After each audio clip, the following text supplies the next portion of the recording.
ರಾಜ್ಯದಲ್ಲಿ ಸಿದ್ದರಾಮಯ್ಯ ನೇತೃತ್ವದ ಕಾಂಗ್ರೆಸ್ ಸರ್ಕಾರ ಅತ್ಯಂತ ಸುಭದ್ರವಾಗಿದ್ದು 2028ರವರೆಗೂ ಅವರೇ ಮುಖ್ಯಮಂತ್ರಿಯಾಗಿ ಮುಂದುವರಿಯಲಿದ್ದಾರೆ ಎಂದು ವಸತಿ ಸಚಿವ ಜಮೀರ್ ಅಹ್ಮದ್ ಖಾನ್ ವಿಶ್ವಾಸ ವ್ಯಕ್ತಪಡಿಸಿದ್ದಾರೆ. ಶ್ರೀನಿವಾಸಪುರ ತಾಲೂಕಿನ ಲಕ್ಷ್ಮೀಪುರ ಗ್ರಾಮದಲ್ಲಿ ನೂತನವಾಗಿ ನಿರ್ಮಿಸಲಾದ ನೂರಾನಿ ಮಸೀದಿಯನ್ನು ಉದ್ಘಾಟಿಸಿ ಮಾತನಾಡಿದ ಅವರು, ವಿರೋಧ ಪಕ್ಷಗಳ ಟೀಕೆಗಳಿಗೆ ತೀಕ್ಷ್ಣವಾಗಿ ಪ್ರತಿಕ್ರಿಯಿಸಿದರು. ಸರ್ಕಾರ ಬೀಳುತ್ತದೆ ಎಂದು ಭವಿಷ್ಯ ನುಡಿಯುತ್ತಿದ್ದ ಬಿಜೆಪಿ ನಾಯಕರ ವಿರುದ್ಧ ಕಿಡಿಕಾರಿದ ಸಚಿವರು, ನವೆಂಬರ್ನಲ್ಲಿ ಕ್ರಾಂತಿಯಾಗುತ್ತದೆ ಎಂದವರಿಗೆ ನವೆಂಬರ್ ಡಿಸೆಂಬರ್ ಮುಗಿದರೂ ಏನೂ ಆಗಿಲ್ಲ, ಕ್ರಾಂತಿ ಅಂದವರಿಗೆಲ್ಲ ಈಗ ವಾಂತಿ ಭೇದಿಯಾಗಿದೆ, ಈಗ ಸಂಕ್ರಾಂತಿ ಎನ್ನುತ್ತಿದ್ದಾರೆ, ಅದೂ ಕೂಡ ಸುಳ್ಳಾಗಲಿದೆ ಎಂದು ಲೇವಡಿ ಮಾಡಿದರು. ಉಪಮುಖ್ಯಮಂತ್ರಿ ಡಿಕೆ ಶಿವಕುಮಾರ್ ಅವರ ಬಗ್ಗೆ ಮಾತನಾಡುತ್ತಾ, ಸಿದ್ದರಾಮಯ್ಯ ಅವರ ನಂತರ ಡಿಕೆ ಶಿವಕುಮಾರ್ ಅವರೇ ಮುಖ್ಯಮಂತ್ರಿಯಾಗಲಿ ಎಂಬುದು ನಮ್ಮ ಆಸೆ. ಅವರ ರಕ್ತದಲ್ಲೇ ಕಾಂಗ್ರೆಸ್ ಇದೆ. ನಾವು ಬೇರೆ ಪಕ್ಷದಿಂದ ಬಂದವರು, ಆದರೆ ಶಿವಕುಮಾರ್ ಅವರದ್ದು ಮೂಲ ಕಾಂಗ್ರೆಸ್ ರಕ್ತ ಎಂದು ಮಾರ್ಮಿಕವಾಗಿ ಹೇಳಿದರು.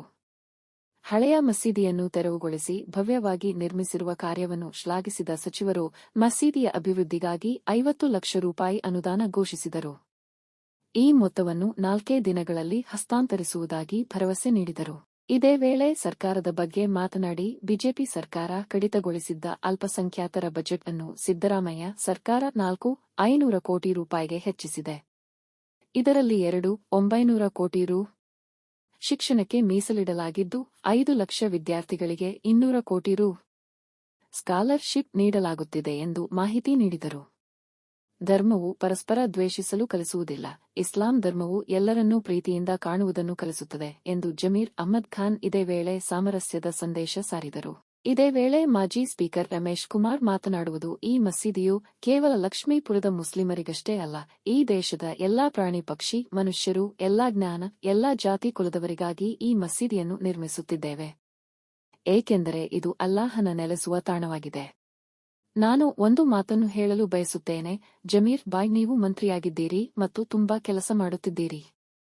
ಮುಖ್ಯಮಂತ್ರಿಗಳ ಜೊತೆಗಿದ್ದೀರಿ. ಮಂತ್ರಿಯಾದವರು ಮುಖ್ಯಮಂತ್ರಿಗಳ ಜೊತೆಗಿರುವುದು ಕರ್ತವ್ಯ, ಅದು ದೊಡ್ಡ ವಿಷಯವಲ್ಲ.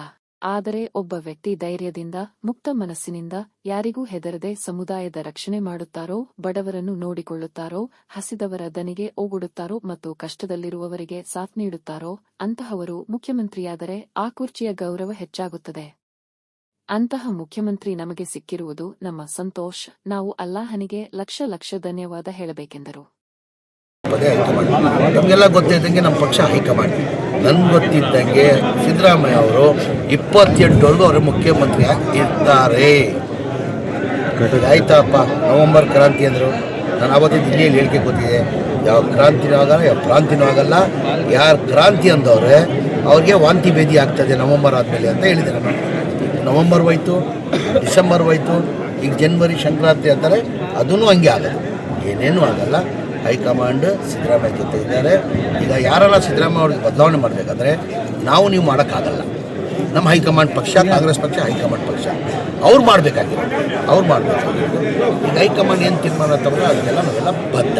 ಅಂದರೆ ಒಟ್ಟಾಗಿ ನನ್ನ ಅಭಿಪ್ರಾಯ, ಸಿದ್ದರಾಮಯ್ಯ ಅವರೇ 28ವರೆಗೂ ಮುಖ್ಯಮಂತ್ರಿ ಆಗಿರ್ತಾರೆ. ಸ್ಥಳೀಯ ಚುನಾವಣೆಗಳ ಬಗ್ಗೆ, DPS ಜೆಪಿ ಬಗ್ಗೆ, ಜಿಲ್ಲಾ ಪಂಚಾಯತಿ, ತಾಲೂಕು ಪಂಚಾಯತಿ ಚುನಾವಣೆ ಮಾಡಬೇಕಂತ ಸಿದ್ಧತೆಯನ್ನು ನಡೆಸ್ಕೊಳ್ತಾ ಇದ್ದಾರೆ. ಆಗ್ಬೋದು, ಏಪ್ರಿಲ್ ಮೇ ಒಳಗಡೆ ಲೋಕಲ್ ಬಾಡಿ ಎಲೆಕ್ಷನ್ ಆಗ್ಬೋದು. ಸರ್, ಬಿಜೆಪಿಯವರು ಅಭಿವೃದ್ಧಿನೇ ಮಾಡ್ತಾ ಇಲ್ಲ ಸಿದ್ದರಾಮಯ್ಯ ಅವರು ಅಂತ ಡೈಲಿ ಟೀಕೆ ಮಾಡ್ತಾನೆ ಇದ್ದಾರೆ. ಅವ್ರೇನು ಮಾಡಿದಾರಂತೆ, ಈಗ ಕಾಂಗ್ರೆಸ್ ಪಕ್ಷದ ಇತಿಹಾಸ ತೆಗೆದು, BJP ಪಕ್ಷದ ಇತಿಹಾಸ ತೆಗೆದು, ಯಾವಾಗ ಚುನಾವಣೆ ಬರ್ತದೆ ಜನಗಳ ಮಧ್ಯೆ ಕಾಂಗ್ರೆಸ್ ಪಕ್ಷ ನಮ್ಮ ಕಾರ್ಯಕ್ರಮನ ತೋರಿಸಿ ನಾವು ಮತ ಗೆಲ್ತೀವಿ. ನಮ್ಮ ಸರ್ಕಾರ ಇತ್ತು ಹಿಂದೆ, ನಮ್ಮ 2013ರಿಂದ ಹಿಡ್ಕೊಂಡು 2015ವರೆಗೂ ಸಿದ್ದರಾಮಯ್ಯ ಮುಖ್ಯಮಂತ್ರಿ ಆಗಿದ್ದರು. ಇಂಥ ಭಾಗ್ಯಗಳು ಕೊಟ್ಟಿದ್ದಾರೆ. ಮುಂದೆ ನಮ್ಮ ಸರ್ಕಾರ ಬಂದರೆ ನಾವು ಇಂಥ ಕಾರ್ಯಕ್ರಮ ಕೊಡ್ತೀವಿ ಅಂತ ನಾವು ನಮ್ಮ ಸಾಧನೆಯನ್ನು ತೋರಿಸಿ ನಾವು ಮತ ಗೆಲ್ತೀವಿ. ಯಾವ ತನ BJPಯವರು ಸಾಧನೆಯನ್ನು ತೋರಿಸಿದಾರ, ಹಿಂದೂ ಮುಸಲ್ಮಾನ್, ಹಿಂದೂ ಅದು ಬಿಟ್ಟು ಯಾವುದನ್ನ ಸಾಧನೆ ತೋರಿಸಿದೇನ್ರಿ? ಸಾಧನೆ 0. ಅವ್ರಿಗೆ ಹಿಂದೂನೂ ಬೇಕಾಗಿಲ್ಲ, ಯಾವ ಮುಸಲ್ಮಾನೂ ಬೇಕಾಗಿಲ್ಲ. ಇಲ್ಲಿ ಹೆಚ್ಚಿನ ಸಂಖ್ಯೆಯಲ್ಲಿ ಅಲ್ಪಸಂಖ್ಯಾತರಿದ್ದಾರೆ. ನಮ್ಮ ಇಸ್ಲಾಂ ಧರ್ಮದಲ್ಲೂ ನಮಗೆ ಜಾತಿ ಭೇದ ಮಾಡಿ ಅಂತ ಎಂದೂ ಹೇಳಿಲ್ಲ. ಹೇಳಿ, ಎಲ್ಲರಿಗೂ ಪ್ರೀತಿಯಿಂದ ವಿಶ್ವಾಸದಿಂದ ಮಾಡಬೇಕು. ಮಜಹಬ್ ನಹಿ ಸಿಖಾತಾ, ಆಪಸ್ ಮೇ ಬೈರ್ ರಖ್ನಾ, ಹಿಂದಿ ಹೈ ಹಮ್, ಹಿಂದೂಸ್ತಾನ್ ಹಮಾರಾ, ಸಾರೇ ಜಹಾನ್ ಸೆ ಅಚ್ಚಾ ಹಿಂದೂಸ್ತಾನ್ ಅಂತ ನಮ್ಮ ಇಸ್ಲಾಂ ಧರ್ಮ ನಮ್ಗೆ ಹೇಳ್ಕೊಟ್ಟಿರೋದು. ಸರ್, DK ಕಾಂಗ್ರೆಸ್ ಬಂದಿರೋದು. ಈಗ ಶಿವಕುಮಾರ್ ಅವರು ಮುಖ್ಯಮಂತ್ರಿ ಆಗಬೇಕಂತ ನಾವು ಬಯಸ್ತೇವೆ. ಸಿದ್ದರಾಮಯ್ಯ ಆದಮೇಲೆ ಅವರೇ ಮುಖ್ಯಮಂತ್ರಿ ನಾವು ಹೇಳ್ತಾ ಇಲ್ವಾ? ಸಿದ್ದರಾಮಯ್ಯ ಆದಮೇಲೆ ಡಿ ಕೆ ಶಿವಕುಮಾರೇ ಮುಖ್ಯಮಂತ್ರಿ ಆಗಬೇಕು. ಸಿದ್ದರಾಮಯ್ಯ ಆದಮೇಲೆ ಡಿ ಕೆ ಶಿವಕುಮಾರೇ ಆಗಬೇಕು. ಅವ್ರ ಬ್ಲಡ್ಡಲ್ಲೇ ಕಾಂಗ್ರೆಸ್ ಬಂದಿರೋದ್ರಿ, ನಾವೆಲ್ಲ ಬೇರೆ ಪಕ್ಷದಿಂದ ಬಂದಿರೋದು. ಡಿ ಕೆ ಶಿವಕುಮಾರ್ ಬ್ಲಡ್ಡಲ್ಲೇ ಕಾಂಗ್ರೆಸ್. ಬ್ಲಡ್ ಬದಲಾವಣೆ ಮಾಡೋಕ್ಕಾಗ್ತದ? ಅದು ಸಾಧ್ಯನೇ ಇಲ್ಲ. ಡಿ ಕೆ ಶಿವಕುಮಾರ್ ಬ್ಲಡ್ಡಲ್ಲೇ ಕಾಂಗ್ರೆಸ್ ಬಂದಿರೋದು. ಸಚಿವ ಸಂಪುಟ इज्जत मांगता हूं। मैं तो ये चीज बोलने चाहता हूं, जमीर भाई आप मिनिस्टर बने हैं, बहुत काम कर रहे हैं, सीएम साहब के साथ है, ये ड्यूटी है, जो मिनिस्टर बनते हैं वो सीएम साहब के साथ रहते हैं। ये बात नहीं है, ये सवाल नहीं है। जो आदमी खुल्ला खुले दिल से किसी को नहीं डरे सकता, खून की हिफाजत करता है, गरीब की देखभाल करता है, जो भूखे हैं उसकी आवाज सुनता है, दर्दों में आफतों में है आदमी का साथ रहता है।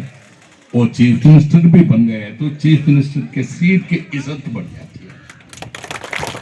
ऐसी एक चीफ मिनिस्टर होना हमारी खुशी, अल्लाह को हमें लाख लाख शुक्र गुजारना। और उनके साथ आप हैं, चीफ मिनिस्टर के साथ मिनिस्टर की बात नहीं।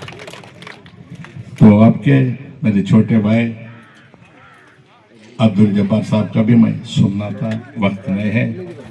आज मैं बात करने लगा, शुरू किया तो शाम तक भी बात करता रहूं, आपको मालूम है, माफ करना। आज